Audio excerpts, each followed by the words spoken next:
In the year 2147, humanity had spread far beyond Earth. Colonies floated in orbit around distant stars, and trade routes linked planets like veins in a vast cosmic body. Yet, despite all the technology and power at their fingertips, one thing remained strange. There had been no major wars for over 50 years. This peace was not because of perfect understanding or perfect harmony. It was simply there, like a calm wind that never changed direction. Some called it a miracle. Others called it unnatural, but few dared to ask why. Dr. Lewis Carter wasn't afraid to ask questions.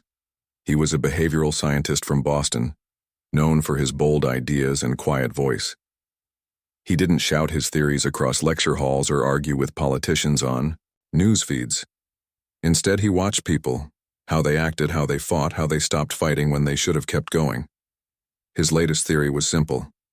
Maybe humans weren't just learning to be peaceful. Maybe something deeper was stopping them from going to war. He first noticed it while studying old war records, not the battles themselves, but the moments before they ended. There were patterns, small things, a soldier refusing an order, a general pausing before launching a strike, a leader stepping back when history said they should have charged forward. These weren't random acts. They were repeated across centuries, across cultures, across species even, and now, in this age of space travel and alien contact, those same patterns were stronger than ever. So when the United Terran Council summoned him to Mars Station Delta, he knew it wasn't just another academic meeting. Someone else had seen the same signs. The trip took 4 days aboard a standard civilian transport ship. Lewis sat alone in a corner of the cabin, watching the stars blur past the window. Beside him sat Anna Reyes, a commander in the Terran Defense Force. She was tall, with sharp eyes and a voice that carried weight. "You're the one asking dangerous questions," she said without looking at him. Lewis smiled slightly. "Only if you believe the truth is dangerous." She finally turned to face him.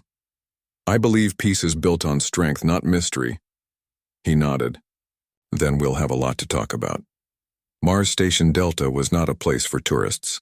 It hovered above the red planet like a floating fortress, surrounded by satellites and patrolled by automated drones. Inside, it was cold, clean, and filled with people who didn't smile much. They were led to a private briefing room where a woman in a dark uniform waited. Her name was Director Elena Cruz, head of the Council's Intelligence Division. "Thank you for coming, Dr. Carter," she said, offering a firm handshake. "I assume this isn't about funding for my research," Lewis replied. Cruz gave a faint smile. "No, it's about something bigger." She tapped a screen, and images filled the air. Maps of Earth, graphs of global conflict rates, reports from military outposts across the solar system. "Do you see it?" she asked. Lewis studied the data. Yes, he saw it. The same pattern again. Wars that never started. Conflicts that dissolved before they could explode. Decisions made at the last moment that defied logic. "It's not just luck," he said quietly. "We agree," Cruz said. "And we need to know why." Anna crossed her arms. "If someone is manipulating human behavior, we need to know who and how." Lewis looked at her. "What if it's not manipulation? What if it's evolution?" Anna shook her head. "Humans don't evolve that fast." "Maybe we did," Lewis said. Over the next 2 weeks, Lewis and Anna worked together. Reviewing decades of military and historical records, they found more examples. Moments where war should have broken out but didn't. A fleet ready to fire, suddenly standing down. A colony on the edge of rebellion, calming overnight. A diplomatic meeting that should have failed, somehow succeeding. Each time, the pattern appeared. Hesitation, doubt, empathy. As if something unseen whispered into every human mind, saying, "Not today." One night, as they reviewed footage of a near-war incident on Titan, Anna leaned back and sighed. "This doesn't make sense," she muttered. "None of it does." Lewis paused the video. "Maybe we're looking at it wrong. Maybe it's not about us avoiding war. Maybe it's about something making us avoid war. Anna frowned. You think someone is controlling us? Or something, he said. They continued digging. Eventually, they found a strange anomaly, a repeating signal embedded in old communication networks. It was faint, almost like background noise, but when isolated, it showed a strange frequency, one that matched brainwave patterns associated with empathy and emotional regulation. Someone, or something, had been broadcasting this signal for decades. Anna stared at the waveform on the screen. This can't be real. Lewis looked at her. Why not? Because if it is, she said slowly, then our peace isn't ours. Just then, Cruz entered the room. She looked tired. We got word from an old lunar facility, she said. There's something there. Files left behind by a researcher named Dr. Hannah Greer. She died 20 years ago, but her notes might explain what we're seeing. Lewis felt a chill run through him. He had heard that name before, buried in footnotes of obscure papers. A brilliant mind, a controversial figure, and now, possibly the only person who knew the truth. Anna stood up. When do we leave? Cruz looked at both of them. As soon as possible. And whatever you find, be careful. Some truths change everything. As they prepared for departure, Lewis couldn't shake the feeling that they were about to uncover something that was never meant to be found, something that had kept humanity from war.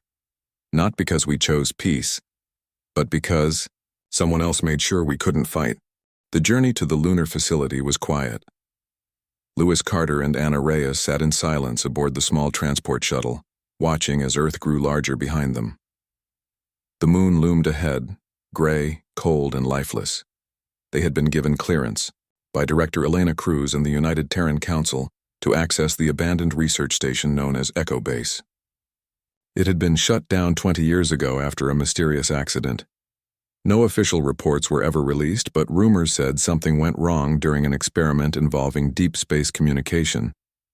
Lewis had read about Echo Base before, not in military files or government archives, but in old academic papers, footnotes, and forgotten studies. One name kept appearing: Dr. Hannah Greer. He didn't know much about her, except that she had been brilliant, driven, and gone silent at the height of her career. Now her final notes might hold the answer to the strange signal they had found. As the shuttle landed, dust swirled around them like ghosts. The base stood half buried in the moon's surface, its metal shell dented and worn. Lights flickered. Inside, through broken windows, Anna stepped out first, rifle in hand. "Stay close," she said. They entered through a side hatch that groaned under pressure. The air was thin, recycled, and smelled like rust and old paper. Computers lined the walls, most of them dark. Some still hummed faintly, powered by backup systems that refused to die. "This place hasn't been touched in years," Anna muttered. "Or maybe someone just wanted us to think that," Lewis replied. They made their way through the halls until they reached what used to be the main lab. Desks were overturned, cables hung from the ceiling, and data pads lay scattered across the floor. Lewis picked one up.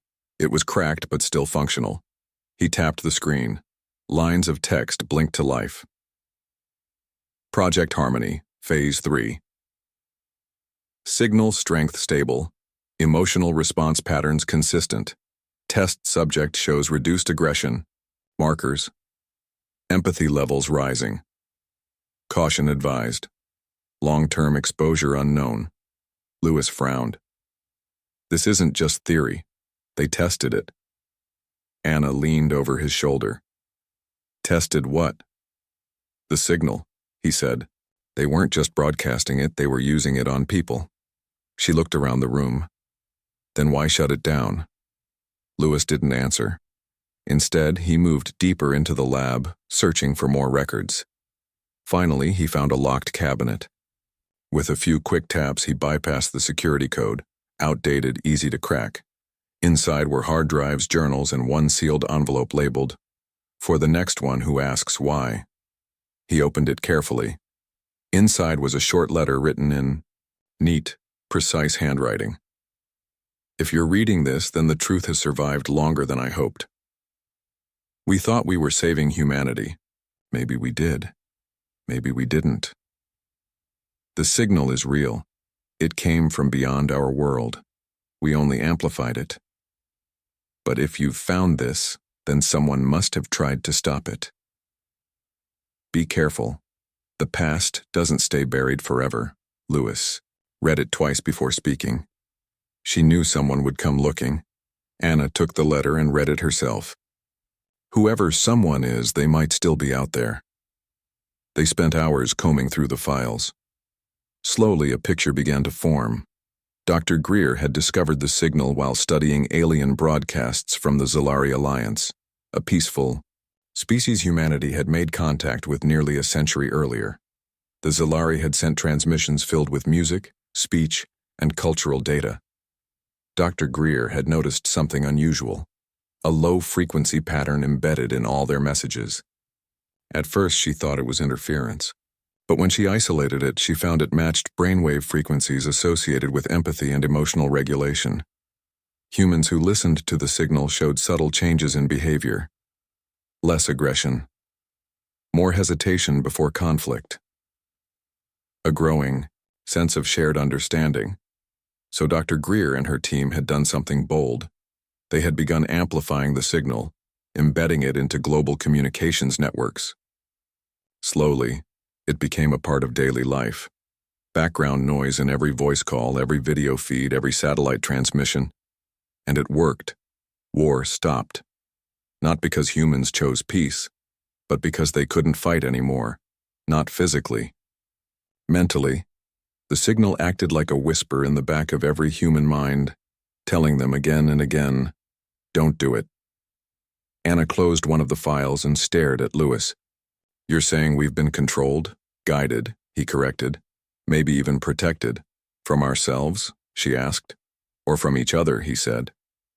They left the lab with more questions than answers. Back on Mars Station Delta, they presented their findings to Director Cruz. She listened without interrupting, her face unreadable. When they finished, she stood and walked to the window, looking out at the red planet below. "This changes everything," she said. Anna crossed her arms. "It should change nothing.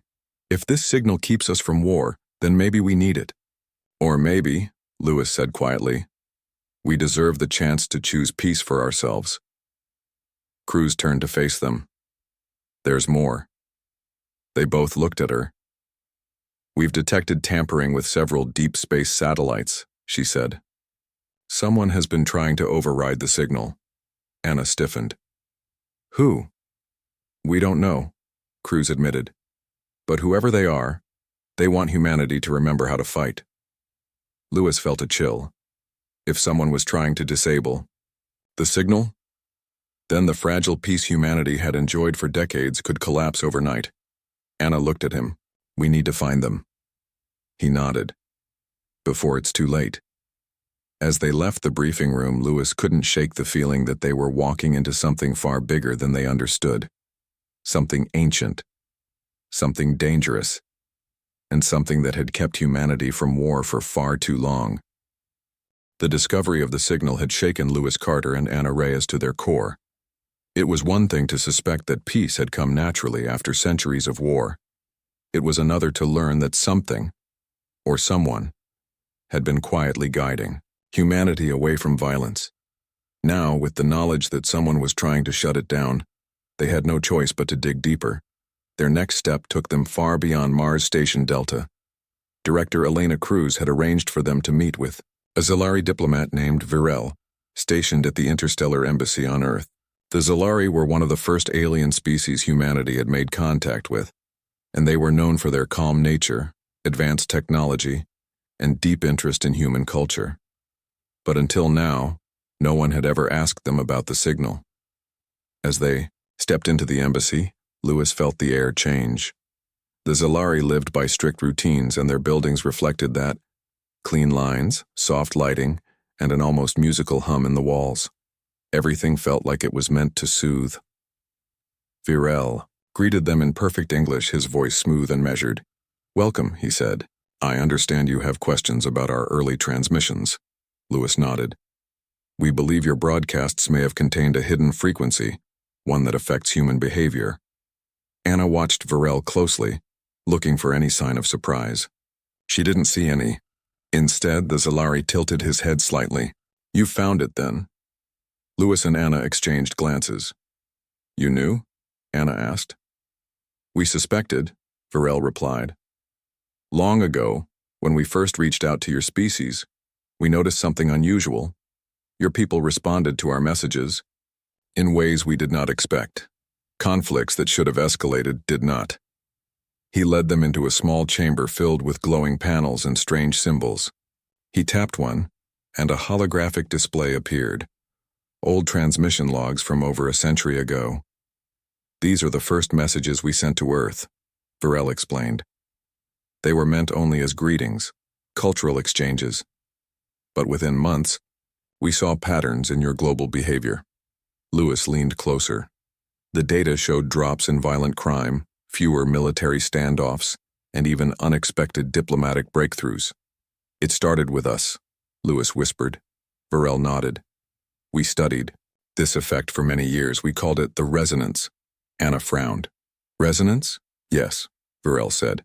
"Our scientists discovered that certain frequencies can influence brain activity across species. In our own history, we used similar techniques to reduce aggression during times of great conflict." Lewis's mind raced. "So you encoded this into your broadcasts? On purpose?" "No," Varel said quickly. "Not at first. The resonance was unintentional, a side effect of our language and music. But once we realized its power, we debated whether to share it openly." Anna crossed her arms. "And what did you decide?" Varel looked at them both. "We decided not to interfere. We believed that if your species was going to evolve toward peace, it must do so on its own terms."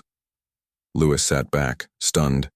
"Then, why does the signal still exist? Why is it still affecting us?" Varel hesitated. "Because you amplified it." Anna's eyes narrowed. "What?" "Your scientist, Dr. Hannah Greer. She discovered the resonance and chose to use it. She modified it, strengthened it, and embedded it into your communication networks. We tried to warn her. We tried to stop it." Lewis shook his head. "Why would you try to stop something that brings peace?" "Because peace without understanding is fragile," Varel said. "And because once a species learns how to control its own emotions, it becomes dangerous." Anna stood up. "Wait, you're saying this isn't just about war? You're saying the signal could be used to control anything?" Varel nodded. "Emotions, decisions, even thoughts, given enough time and strength. The resonance was never meant to be a tool. It was meant to be a gift, one that your kind was not ready for." Lewis felt cold. Someone is trying to turn it off. Varel's expression darkened. "Then they do not understand what they are doing." Back on Mars Station Delta, Lewis and Anna pored over the data again. The implications were staggering. The Zalari hadn't created the signal. They had simply carried it. And now someone on Earth was trying to remove it. Director Cruz listened carefully as they presented their findings. "If the signal is removed," Lewis said, "then all those years of peace, all those moments where people chose not to fight, could disappear." Cruz frowned. "You think we'll go back to war?" "I think we might forget why we stopped fighting in the first place," Lewis said. Anna paced the room. "We need to find whoever is behind this. If they're tampering with the satellites, they're probably close to completing the override." Cruz nodded. "I'll authorize full access to satellite control systems. But be careful. If someone wants to remove the signal, they won't want us interfering." Before they could leave, a message arrived. Encrypted. Untraceable. Anna opened it. The screen blinked to life with a single line of text. "You're getting too close. Stay away." Lewis stared at the words. "They know we're onto them." Anna turned to Cruz. "We need to move fast." Cruz gave a short nod. "Then go." Their next lead came from a former technician named Jason Klein, who had worked on early satellite projects. He now lived in hiding on Titan, afraid of what he had helped create. Finding him wasn't easy. Titan was a harsh world, covered in ice and storms. The colony there was small, built into the frozen ground and always half empty. When they finally tracked Klein down, he was older than expected, with tired eyes and a voice that trembled slightly. "I knew this day would come," he said, letting them into his small home. Lewis wasted no time. "Did you help amplify the signal?" Klein sighed. "Yes, I was part of the team that built the first transmitters. We thought we were saving lives, maybe we were." Anna stepped forward. "Then why hide?" Klein looked at her. "Because I saw what happened when we tested it on soldiers. They couldn't make hard choices. They froze in combat.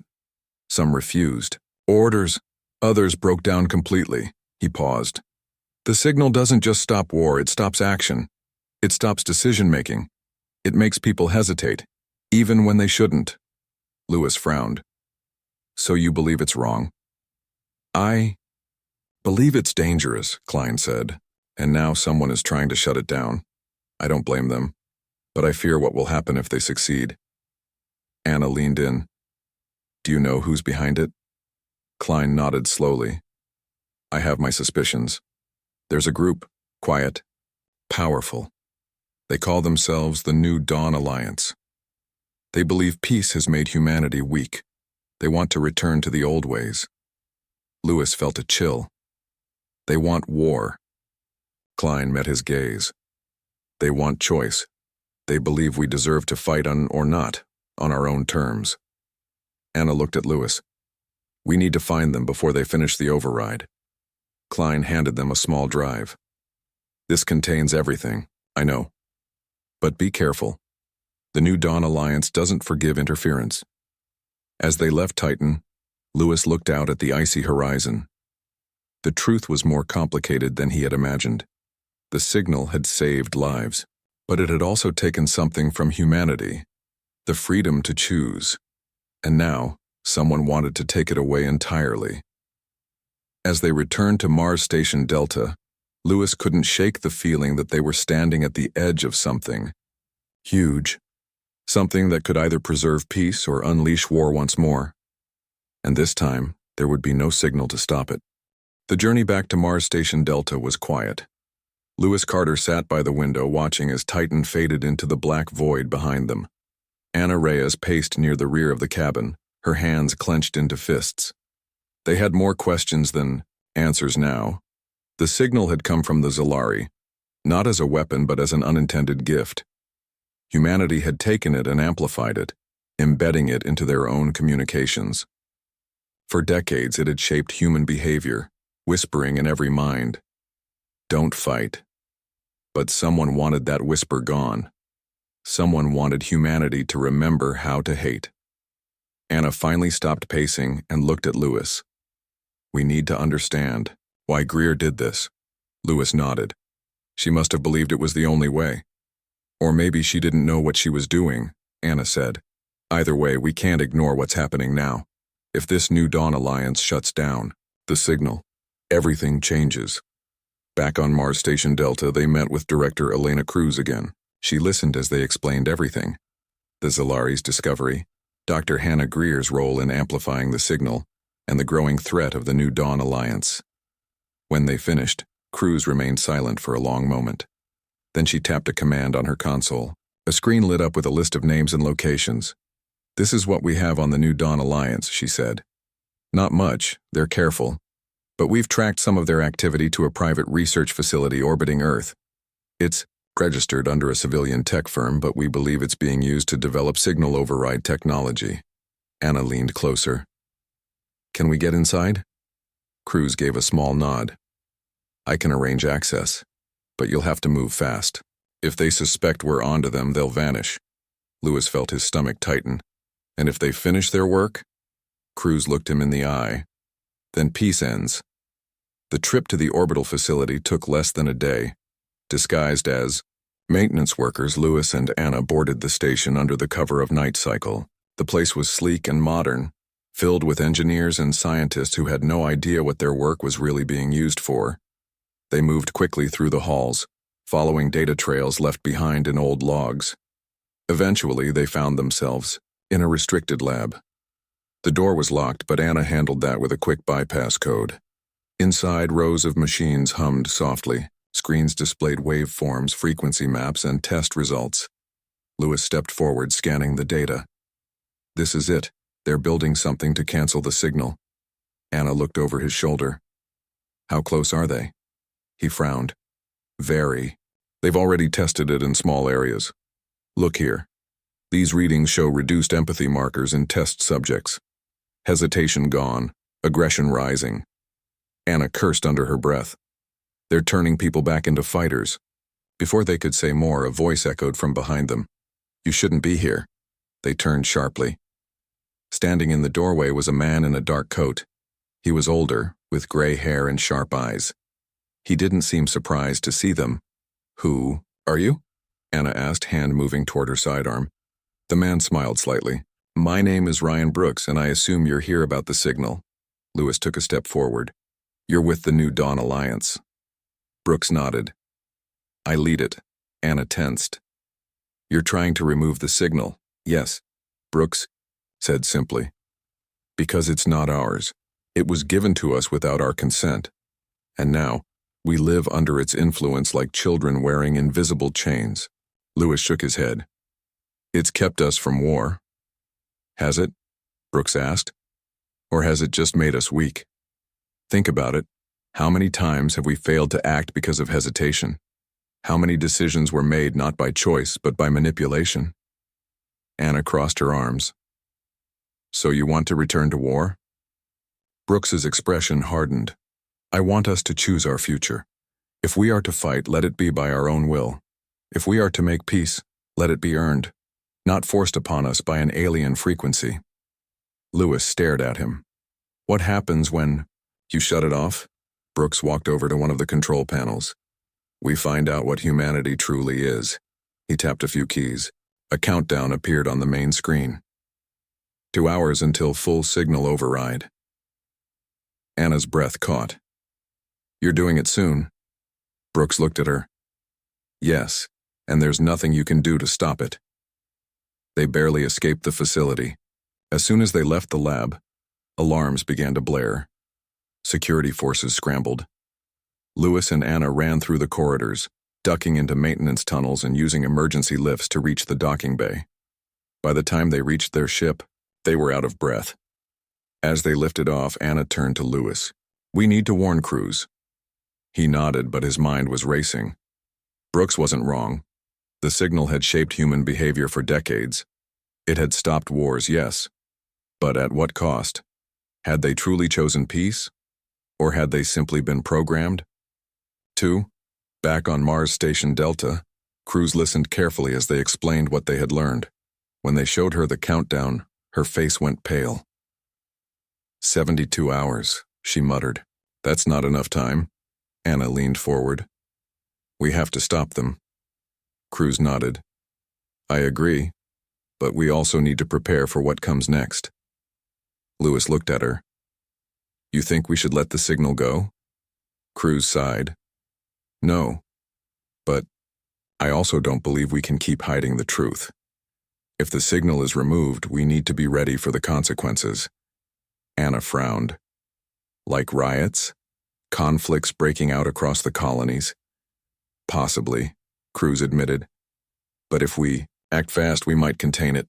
Lewis stayed quiet. He couldn't stop thinking about what Brooks had said. If we are to make peace, let it be earned.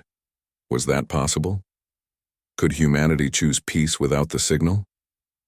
He looked at the reports on the screen. Old war records, recent diplomatic tensions, military standoffs that had ended too easily. Had all of it been artificial? He stood up suddenly. I need to talk to someone. Anna raised an eyebrow. Who? Marcus Ellis, Lewis said. He studied the signal before we even knew what it was. If anyone understands what's going to happen, it's him. Crews nodded. Do it and hurry. March 15th, 2147. Mars Station Delta. Research Wing. Marcus Ellis sat in a dimly lit room, surrounded by data pads and holographic displays. He looked up as Lewis and Anna entered. "You look like you've seen ghosts," Marcus said. Lewis sat down. "Maybe we have." He explained everything. The Zalari's discovery, Dr. Greer's involvement, the New Dawn Alliance, and the countdown to signal removal. Marcus listened in silence. When Lewis finished, he leaned back in his chair. "So," he said slowly, "we're about to become ourselves again." Anna frowned. "You sound almost okay with it." Marcus shrugged. "I've always believed that peace built on manipulation isn't real peace. If we lose the signal, we'll find out what we really are." Lewis rubbed his temples. "What happens if we start fighting again?" Marcus sighed. "Then we'll have to learn how to stop on our own." There was a long pause. Finally, Lewis looked at both of them. "What if we could modify the signal instead of removing it? Not erase it, just change it." Anna blinked. "You mean keep some of it?" Marcus considered it. "Technically, yes. We could adjust the frequency, reduce its effect, let people feel again, but guide them toward understanding instead of conflict." Lewis nodded. "It would be a compromise. Not total control, not total freedom, just balance." Anna crossed her arms. "And what if it doesn't work?" Marcus smiled faintly. "Then we'll find out what it means to be human." As the three of them worked late into the night, Lewis realized something. The signal had kept humanity from war, but now they had a chance to decide their own future, to shape their own peace, without interference, without fear, without the whisper in their minds telling them not to fight, just the truth. And whatever came next, the countdown had begun. 8 hours until full signal override. Lewis Carter, Anna Reyes, and Marcus Ellis worked through the night at Mars Station Delta, piecing together a plan that could stop Ryan Brooks and the New Dawn Alliance before it was too late. But time was slipping away like sand through their fingers. Director Elena Cruz had mobilized a small team of intelligence agents to track Brooks's movements. They found him on Earth, preparing for the final activation sequence from a hidden command center beneath the old North American Defense Complex, a place long abandoned after the last major disarmament treaty. "We need to get in there," Anna said, staring at the satellite feed showing the facility's underground layout. Cruz shook her head. "It's heavily fortified, we can't just walk in." Marcus leaned over the data pad. "But maybe we don't have to. If we can access the main control hub remotely, we might be able to delay the override." Lewis frowned. "Delay won't be enough. We need to shut it down completely." Anna looked at him. "And how do you propose we do that?" He hesitated. Then he remembered something. Dr. Hannah Greer's final message. For the next one who asks why. There was more to her research than they had uncovered. Somewhere, she must have left a way to counteract the override. They returned to the lunar facility, Echo Base, and under the cover of darkness, the moon was quiet, its surface untouched by life except for the occasional patrol drone.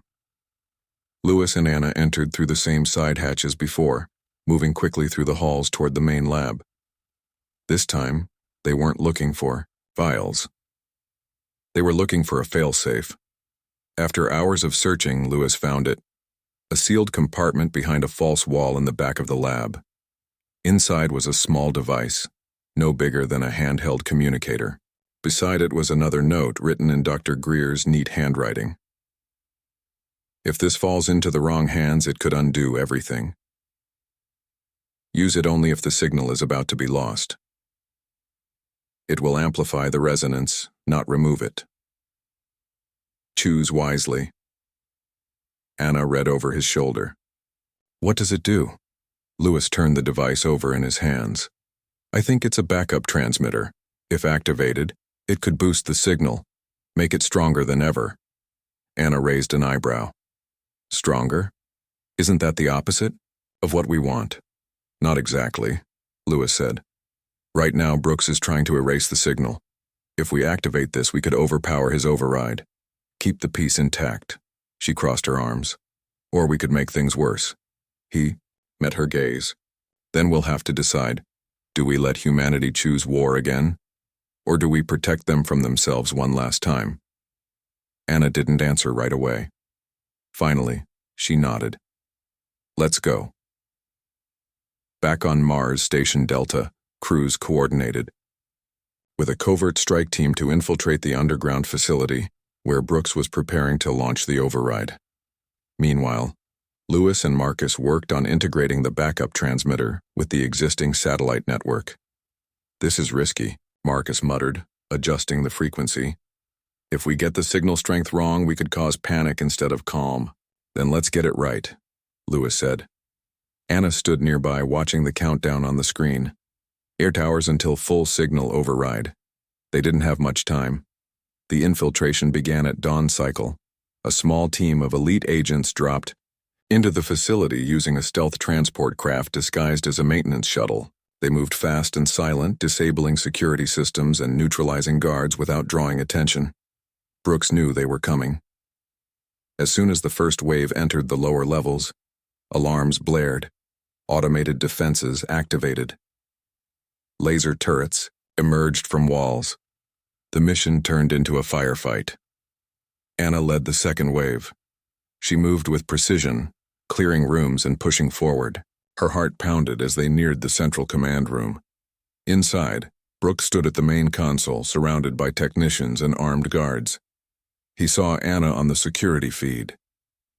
"You're too late," he said into the comms. "The override begins in 36 hours. Anna gritted her teeth.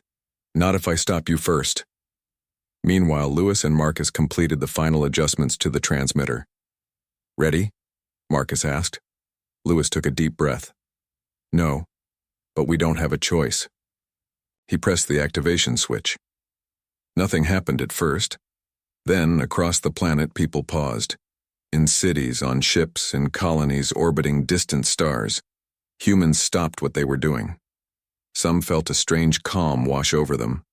Others couldn't explain the sudden hesitation in their thoughts. The signal had been amplified, stronger than ever. Anna stormed the command center. Guards opened fire. She dodged behind cover, returning fire with controlled bursts. One by one, the enemy fell. Brooks backed away from the console, eyes wide. "You've already lost," Anna said, stepping forward. Brooks shook his head. "No, you don't understand. The signal has limits. It can't stop everything." He tapped a command into his wrist device. Across the solar system, reports flooded in. A military fleet near Europa engaged in unauthorized combat drills. A colony on Titan reported rising tensions between factions. On Earth, riots broke out in several major cities. The signal was strong, but not perfect. Brooks smiled faintly. "You may have delayed me, but you haven't stopped me." Anna grabbed him by the collar. "You're going to prison." He didn't resist. Back on Mars Station Delta, Lewis watched the global reaction unfold. Some places remained peaceful. Others teetered on the edge of violence. "It's not enough," Marcus said. "The signal helped, but it's not a cure." Lewis nodded. "No, it never was." Anna returned with Brooks in custody. He sat quietly in a holding cell, staring at the floor. "You really thought removing the signal would fix us?" Anna asked. Brooks looked up. "I thought it would give us a chance to be real again." Anna sighed. "Maybe it did." As the days passed, the world adjusted. Some governments collapsed under the weight of newly freed emotions. Others adapted, finding new ways to maintain peace without relying on an artificial whisper in their minds. Lewis stood on the observation deck of Mars Station Delta, watching the red planet below. "Do you think we made the right choice?" Marcus asked. Lewis wasn't sure. "I think we gave humanity a chance," he said, "to choose peace or war." Anna joined them. "And now we wait to see which they pick." Marcus looked at both of them. "Either way, we'll find out what it means to be human." The signal still existed, but now it was weaker, just enough to guide, not enough to control. And for the first time in decades, humanity was free to decide its own future. The silence after the signal's weakening was louder than any war cry. Across Earth and its colonies, people felt it, a strange emptiness in their minds. like something they had always known had suddenly gone quiet. For some, it was terrifying. For others, it was freeing. In the days following the failed override and partial amplification of the resonance signal, the world teetered on the edge of chaos. Some places held together, others fell apart. On Earth, governments scrambled to adjust. Leaders who had relied on calm decisions without understanding why now faced rising tensions among their people. Protests turned into riots in some cities. In others, communities came together more strongly than ever, realizing that peace could not be forced, only chosen. Lewis Carter watched it all from his small apartment in Boston. He no longer worked for the United Terran Council. He had resigned after the final activation of Dr. Hannah Greer's backup transmitter. He wasn't sure if what he had done was right. Anna Reyes visited him one evening, bringing news from Mars, Station Delta. "Things are getting worse," she said, sitting across from him at the kitchen table. "Some colonies are preparing for war." He nodded slowly. "I expected that." She looked tired, older somehow. "Do you regret it?" Lewis stared out the window at the city skyline. Lights flickered in the distance. Signs of movement, of life, of uncertainty. "No," he said finally, "but I wish we had more time." Anna leaned back. "We didn't have time. Brooks almost erased everything. We had to act." They sat in silence for a moment. Then she asked, "What happens now?" Lewis turned to her. "Now, we see what humanity really is." Off-world, the effects were even more dramatic. On Titan, two major factions formed, one advocating for strict control over emotions through new technology, and another pushing for full freedom no matter the cost. A small colony near Europa declared independence, claiming that the removal of the signal proved that Earth had been manipulating them for decades. Even among the Zalari, there was concern. Virel, the Zalari diplomat, sent a message to Director Elena Cruz. "You have taken a dangerous step. The resonance was never meant to be controlled. Now your species must live with the consequences." Cruz read the message in her office on Mars Station Delta. Behind her, the red planet glowed under distant sunlight. She knew the truth. Humanity had lived under an invisible hand for too long. Now that hand had let go, and they were falling. Marcus Ellis remained on Mars Station Delta, working with a team of scientists to monitor global emotional patterns. "Without the full signal," he told his assistant, "we can't predict human behavior the same way anymore." His assistant frowned. "So what do?" Marcus smiled faintly. "We study, we learn, we adapt." He believed that even without the signal, humanity could still choose peace. But it would take time. Generations, maybe. Peace was no longer guaranteed, but it was real. Anna left Boston the next morning. She returned to Mars Station Delta, where she accepted a position as a civilian advisor to the Council. Her job was simple: help prevent war without interfering. "It's impossible," she told Cruz during their first meeting. "Maybe," Cruz replied. "But we have to try." Weeks passed, then months. Slowly, things began to change. Some colonies found new ways to resolve conflicts. New diplomatic methods emerged. Old alliances were tested, but some survived. In one surprising development, a former military general named Samuel Grant proposed a new system, a voluntary neural network designed to enhance empathy without forcing compliance. It was controversial. Many feared it was just another form of control, but others saw it as a second chance. Lewis read about it in a research journal. He sent Marcus a message. "Maybe this is how it begins again, not with force, but with choice." Marcus replied, "Maybe peace isn't something we're given. Maybe it's something we build." One night, Lewis stood alone on a cliff overlooking the Atlantic Ocean. Behind him, the city lights of Boston shimmered like stars fallen to earth. In front of him, the waves crashed against the rocks below. He thought about Dr. Hannah Greer, about Ryan Brooks, about the Zalari and their gift or curse that had shaped humanity for so long. Had they done the right thing? Had they made peace stronger? Or had they simply delayed the inevitable? He didn't know. All he knew was this: humanity had been given a choice. For the first time in decades. They could fight, or they could choose peace, on their own terms. Somewhere far beyond the solar system, deep in the cold void between stars, the Zalari watched.